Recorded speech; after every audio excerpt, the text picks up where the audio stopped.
What up, YBI community? It's YBI Jock with YBI Sports Media Entertainment Company. And today we are doing a very special video, man, on the late, great Ernie Davis. Shout out to him and his family. Some of you might know who this is. A lot of you might not know who this is. But by the end of this video, I want everybody to have an understanding of Ernie Davis, and we're going to talk about his legacy. So Ernie was born in New Salem, Pennsylvania, a small coal mining town. He later moved to Uniontown, Pennsylvania, and at 12 years old, his life changed again when he relocated to Elmira, New York. Now, at Elmira Free Academy, this is where Ernie became a phenomenon.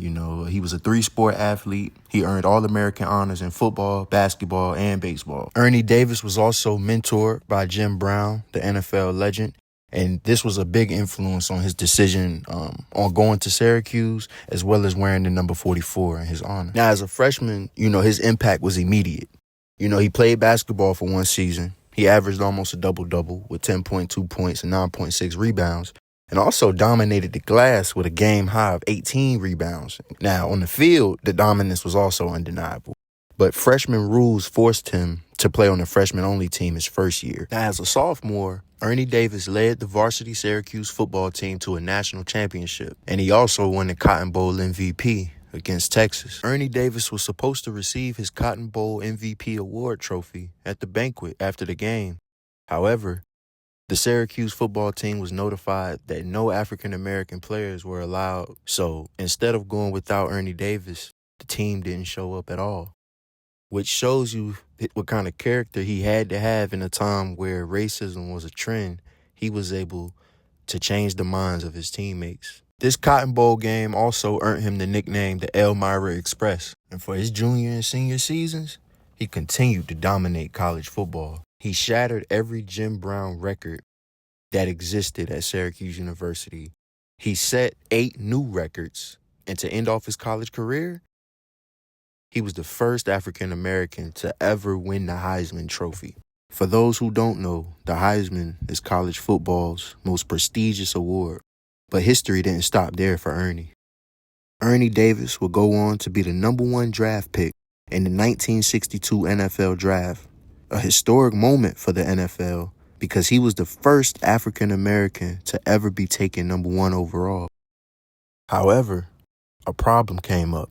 Ernie Davis was drafted by the Washington Redskins, who at the time hadn't fully integrated their team the way other teams did in the NFL. The owner of the Washington Redskins at the time, a man named George Preston Marshall, said in a quote sourced by ESPN, Marshall said, and quote, "We'll start signing Negroes when the Harlem Globetrotters start signing whites."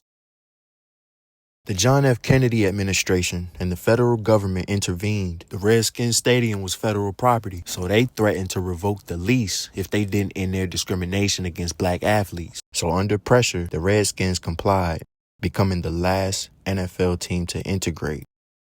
Ernie Davis was then drafted and immediately traded to the Cleveland Browns for Bobby Mitchell. But as soon as one problem got resolved, tragedy struck Ernie Davis's life before his professional career could begin.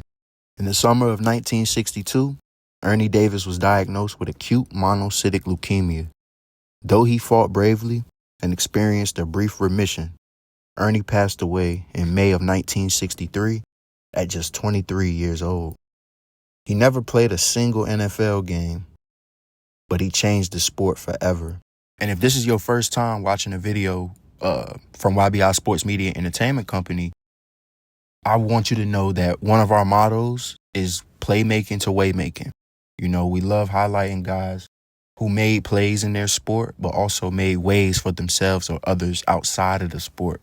And I just want to say that this might be one of the rare cases of an athlete that did both at the same time. He was playmaking and waymaking at the same time, because to do what he did in the time that he did it, with the societal and environmental pressures that he had, he made ways for others by making a way for himself.